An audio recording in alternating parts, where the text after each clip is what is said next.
throws, and it's intercepted. It's intercepted by number 22. That's Clifton. He's got the left edge. Turns on the Jets. Still on his feet. Touchdown, Calaveras. What a play.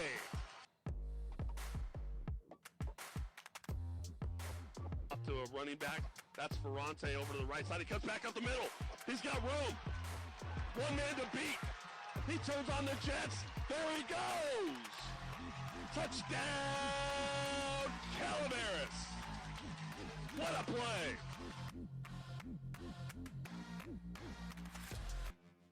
All right, welcome everyone, and thank you for tuning in to Let's Talk Football with Coach Val. I'm your host, Gil Valtierra, the voice of Calaveras football. Last episode, we spoke about the high school football players of today versus the high school football players of decades past, and thought we learned a few things in that episode. Today, we are going to dive into a new topic, which is Pop Warner football, or youth football, whatever it's called, depending in what area of the country you live in. Our guest today has a lot of experience in this area. Not only has he coached at the Pop Warner level before, but is currently the head varsity football coach at Calaveras High School, Mr. Manny Mossa. Obviously popular in these parts. Manny, thanks for being here today. I appreciate it. Hey, thanks for having me. We got a great crowd. We fit them all into the small little podcast studio. They do a great job. A little background for our listeners. Coach Mossa and I are very good friends. We started coaching together at the Calaveras High Varsity team back in 2009. We've been coaching together ever since, just until about 2 years ago when I stepped back from coaching and Manny went down and took over the Pop Warner program last year. And then he came back up to take over the high school program. Coach, why don't you tell our listeners and give them your background?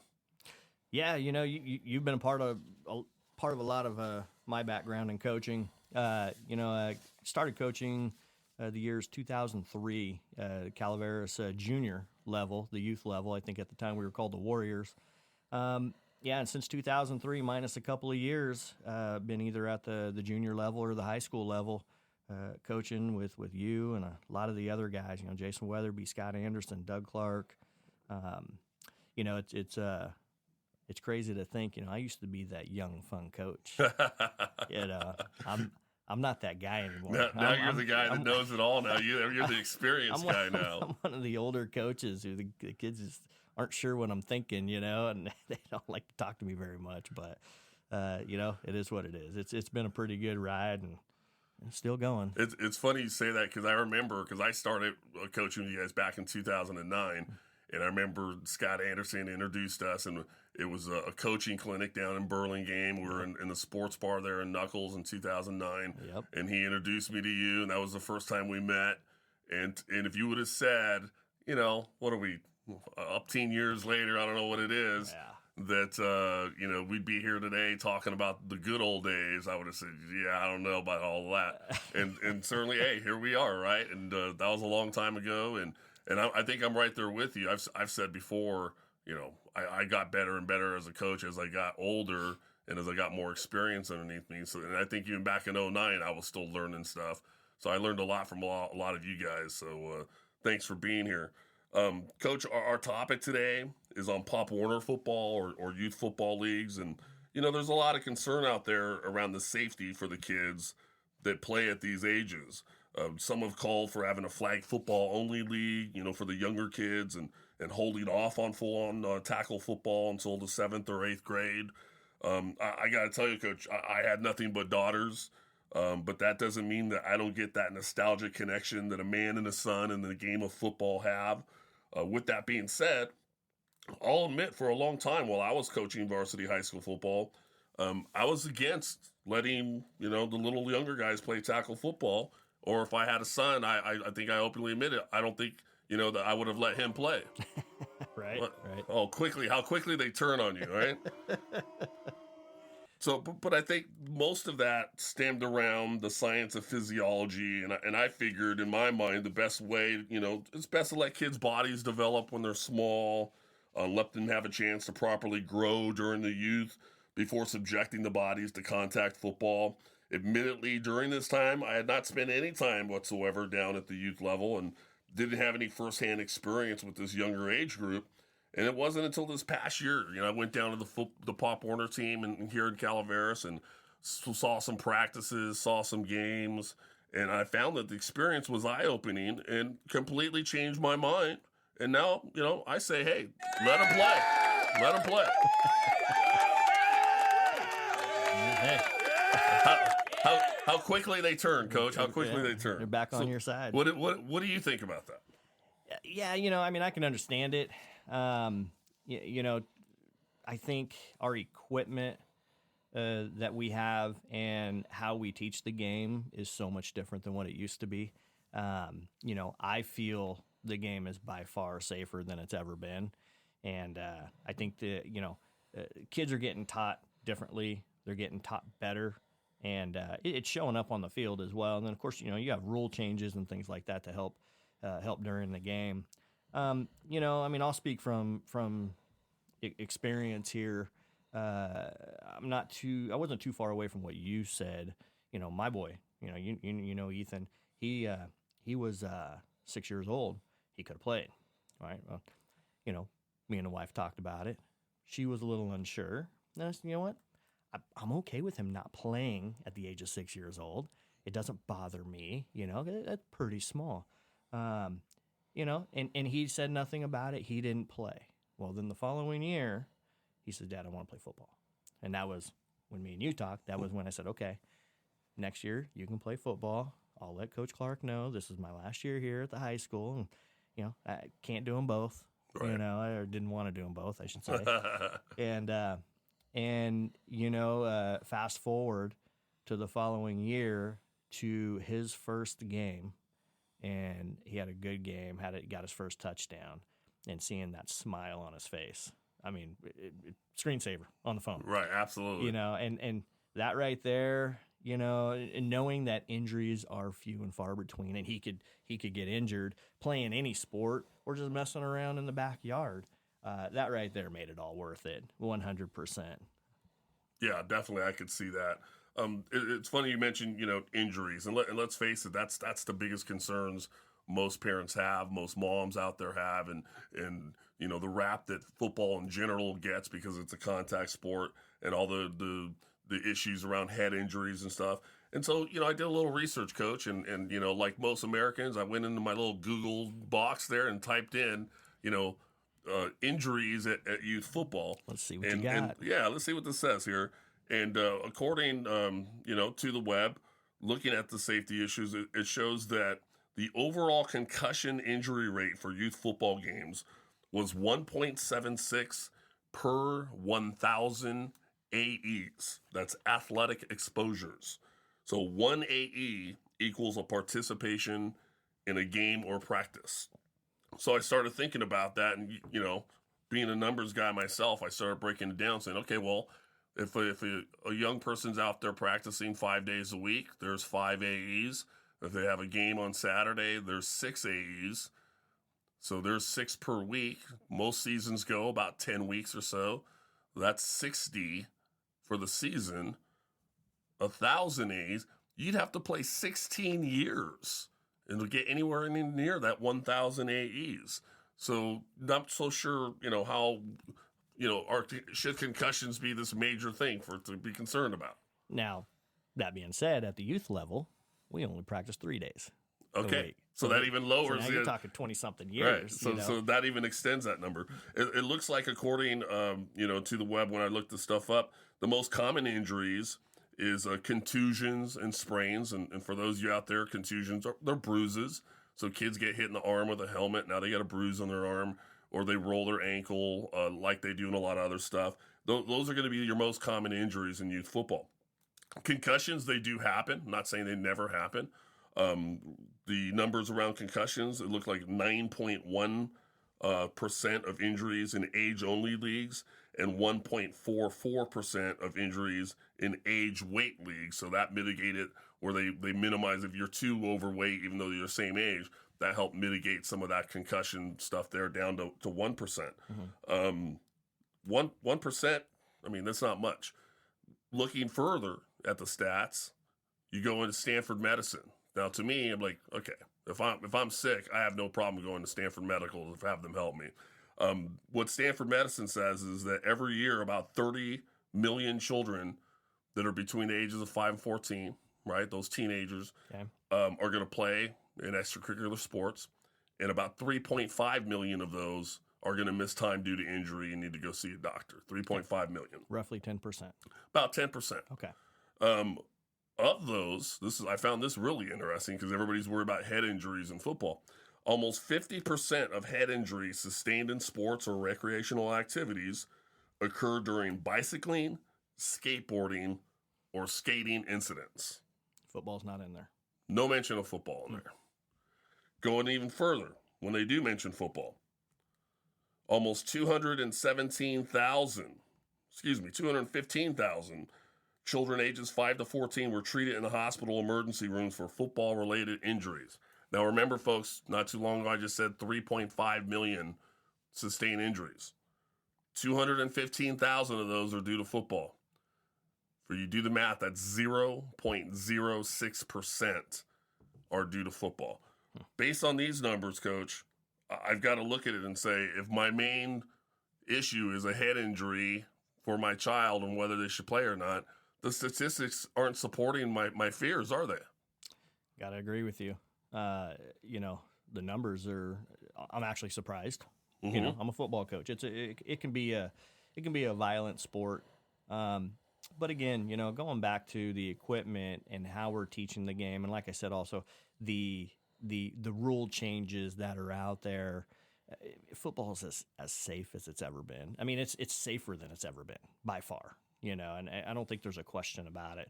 I think the positives that come out of football far outweigh the chance of injury. Yeah, absolutely. I would agree. And besides the equipment, I've gone out there at least this past year when I've watched, and even now the coaches used to be like, yeah, that's so-and-so's dad. He's a plumber, and he's out here helping coaches. Well, nowadays, so-and-so dad who's a plumber is out there coaching. He's having to go through training and CPR certification, and all of a sudden he's far more educated of a football coach than, say, coaches 20 years ago. I don't think I had to do that when I first started.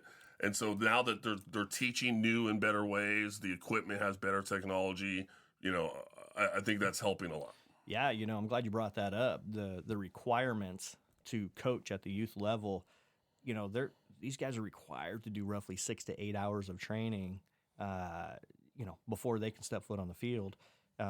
It's not a bad thing. It makes it a lot tougher to get volunteers out there. That being said, high school level, we're by far double that.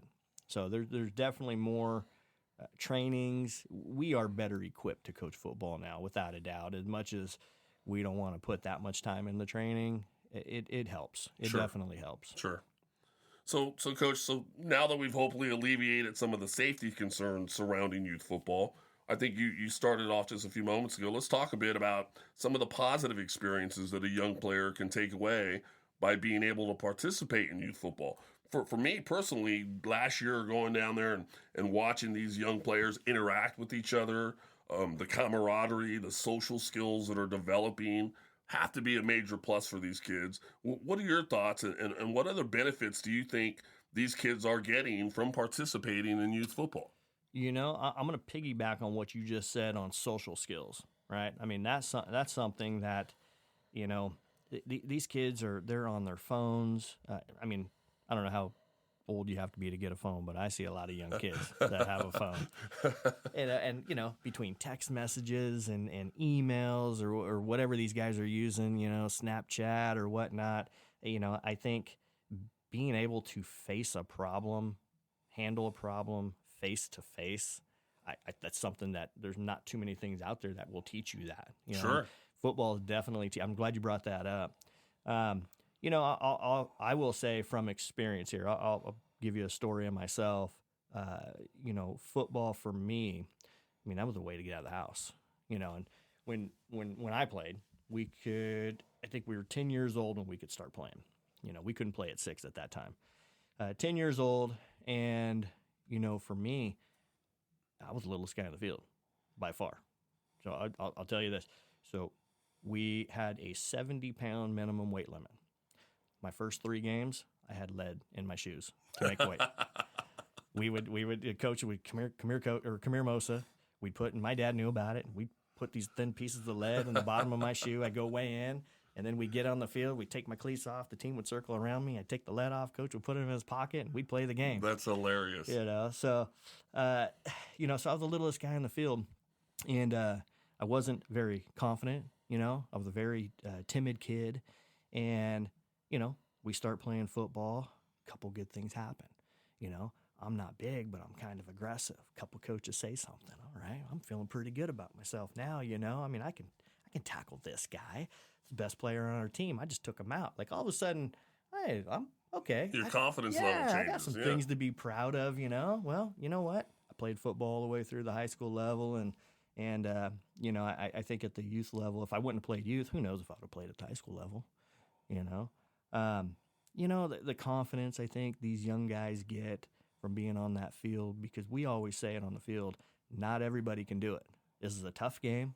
Practices are tough, right? Not everybody can do it. And I think the kids really buy into that.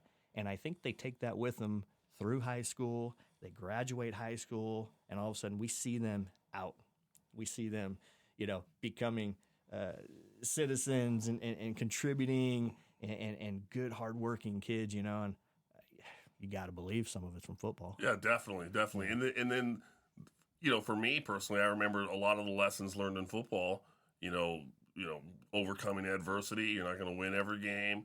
Goal setting, I have to get better. I got to go to the weight room. I need to get faster. I have to work on all these aspects of it if I want to get better. Yeah. And so all of a sudden, all of these traits and characteristics that football has taught me, you find out, I don't know when it is, maybe it's different for everybody, but at some point you start to go, hey, what if I use those in life? What if I use those in the classroom? What if I use those in my job? What if, what would happen then? And you start to go, hey, this is working. Yeah.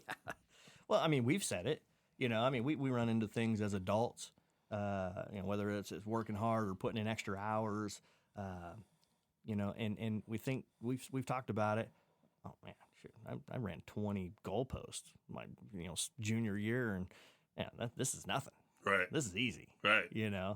I do believe that. The mental part of it too, mentally telling yourself, push forward, just get through it. Right. We had no choice then. Yeah. Well, you have a choice now. So you learned how to do it back then. Now you get to do it as an adult. Okay, well, I've been here, done that. Let's just get it done. Right. Don't like it, but let's get it done. Yeah. That reminds me of, one of my first years coaching at Calaveras. It was in those early years, 2009 maybe. We went to, you'll probably remember, that's when we let us go to football camps during the summer. Mm-hmm. And we went to a camp called the Mountain Misery Camp over in Sonora High School. Yeah, remember that? Middle of summer, so it's hot. It's up in the mountains.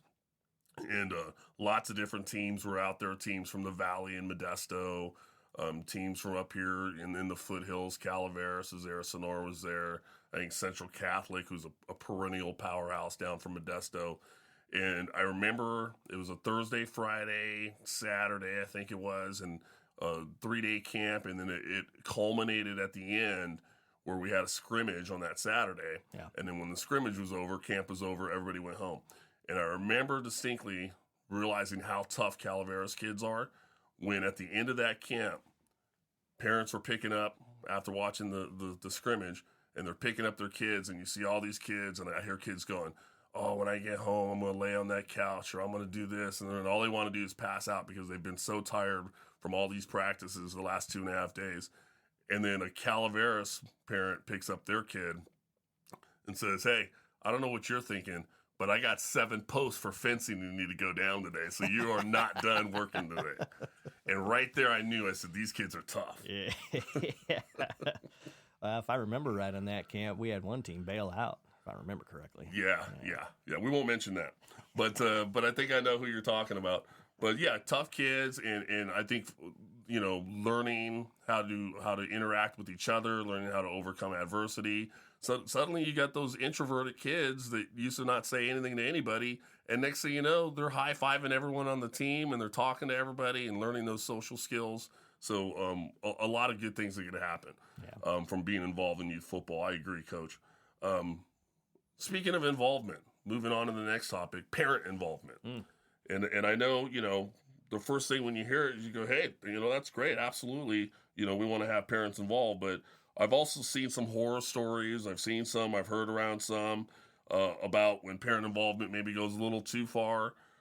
Talk to me a little bit about the parent involvement at the Pop Warner League here and all the good things about it. And then where would be the line? Where's that threshold where you go, okay, now they probably crossed the line there, and help distinguish that for us. Yeah, it's a tough line because you need parent involvement to make that thing run. You need volunteers, and majority, if not all of the time, those are parents of kids that are in the program, and you need them.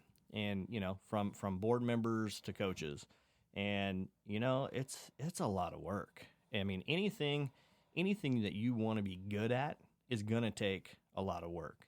And, sometimes I think things kind of boil over a little bit, whether that be the coaches or the volunteers and or the parents. But, I will say this community where we are, and this, we're pretty darn lucky.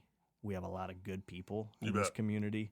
I think a lot of people willing to volunteer and a lot of people that respect that. So the problems that you see on the internet, I mean those are few and far between here. They're going to happen. They're going to happen. I mean, there's been times where I didn't agree with, my kid's coach, right. But I respect the time they put in. I respect their decision on whatever that may be, and move on. Now, is that mostly because you're a coach, you understand what that guy's going through? Tell us specifically, okay, mom or dad, commutes from the valley or whatever it is, wherever they work, they get home, they finally are going to go see the kid play. They're not a coach, so they may not understand those things. So tell us a little bit about, because to me it seems like a lot of it's around playing time or expectations that the parent has. That's a good point. Playing time is the number one deal, and we have a thriving program here, so we have a lot of kids. And there's minimum play rules put in place, but it's really hard to eliminate human error, and human error being not getting the kids in for their minimum amount of plays. But even on top of that, there may be a player that's getting the minimum amount of plays, but mom and dad don't agree with that. They think they should be on the field more often, and those disagreements are going to be there. I myself, look, I'm an open book. You're more than welcome to ask me what's going on or why your kid's not getting a certain amount of time or whatnot. Be prepared for the answer. I like it. I will say that, But, ultimately, if mom and dad stay positive about playing football and, showing up to practice every day, working your butt off every day, supporting the player regardless of his play time, he'll continue to show up, he'll continue to work, and who knows what will happen. I mean, I will say, the problems you see, again, online, social media, I can almost guarantee the majority of those problems right after a game, probably right after a loss. Right. And I as a coach, coming from a coach, look, we lose. The last thing I need is anybody coming to me telling me what we did wrong. Right. I don't need that. Right. And I think if most people, or parents, I should say, if most parents just waited, just wait for a day or two, after they're not heated, after coach is not heated, majority of problems could be fixed pretty easily, I think. Yeah. I mean, that's just bad timing, right? Exactly. You don't take a big spoonful of that lasagna right out of the oven and say, just shove it right down, right? You go, let's let that thing sit for a little bit. Exactly. I couldn't agree more.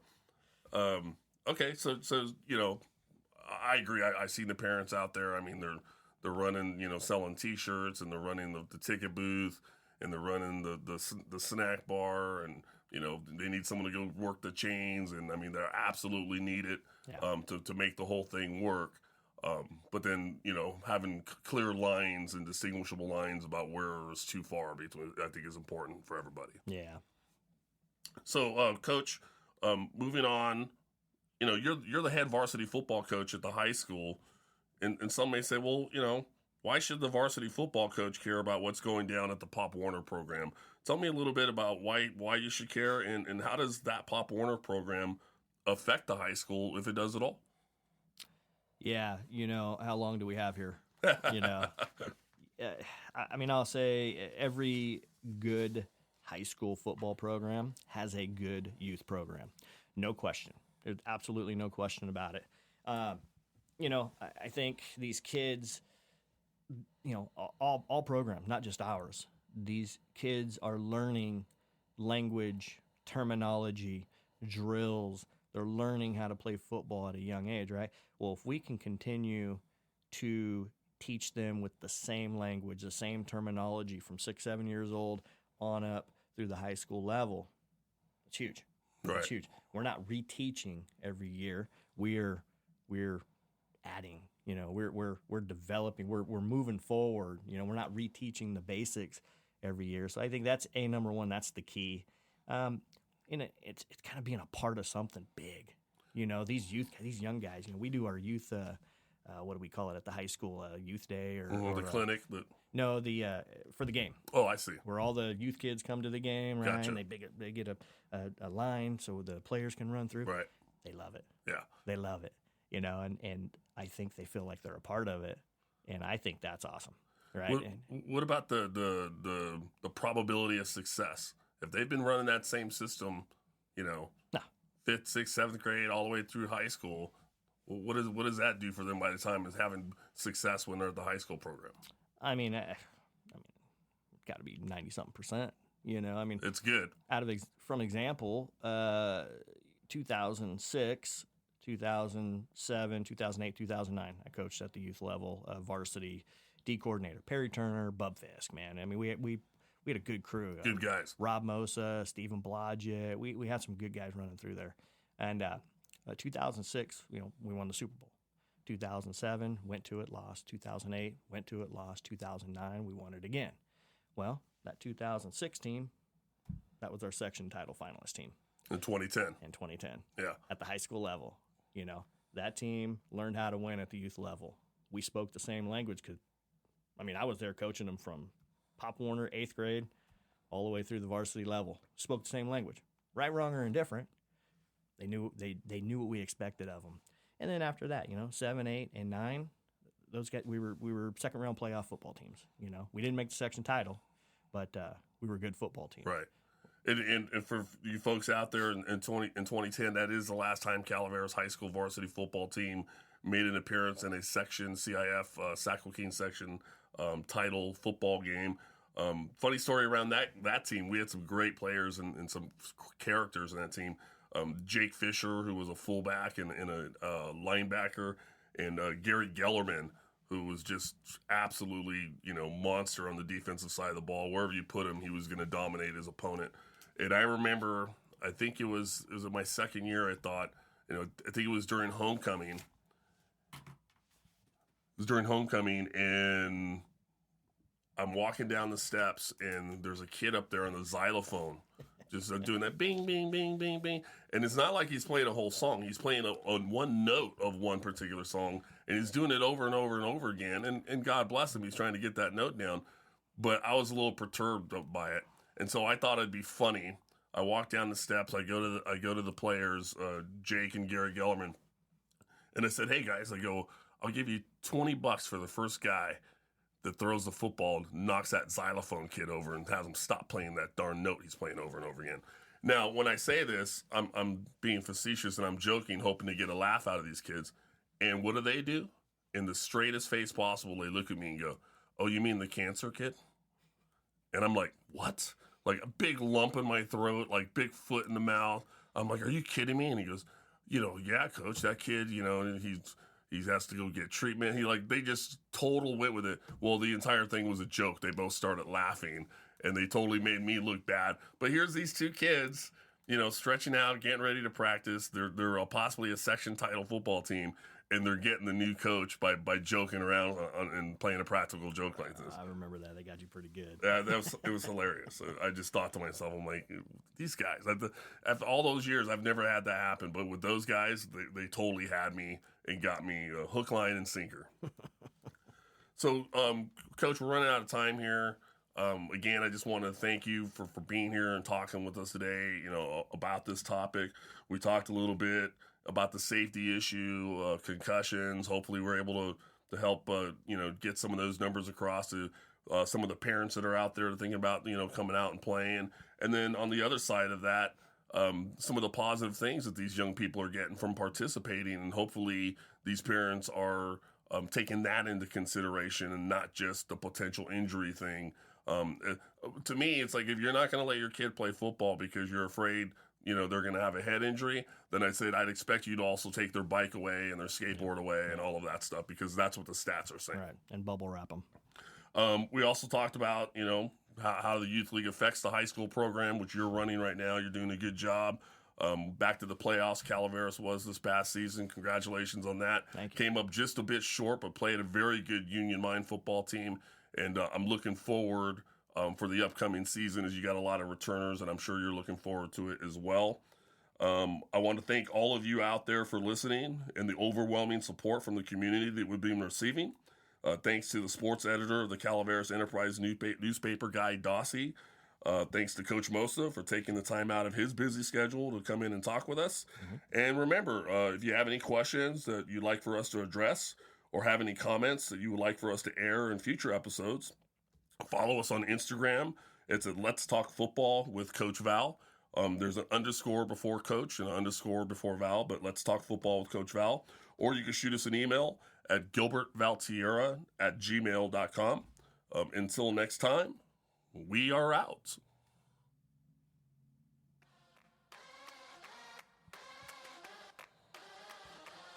And it's intercepted. It's intercepted by number 22. That's Clifton. He's got the left edge. Turns on the Jets. Still on his feet. Touchdown, Calaveras. What a play.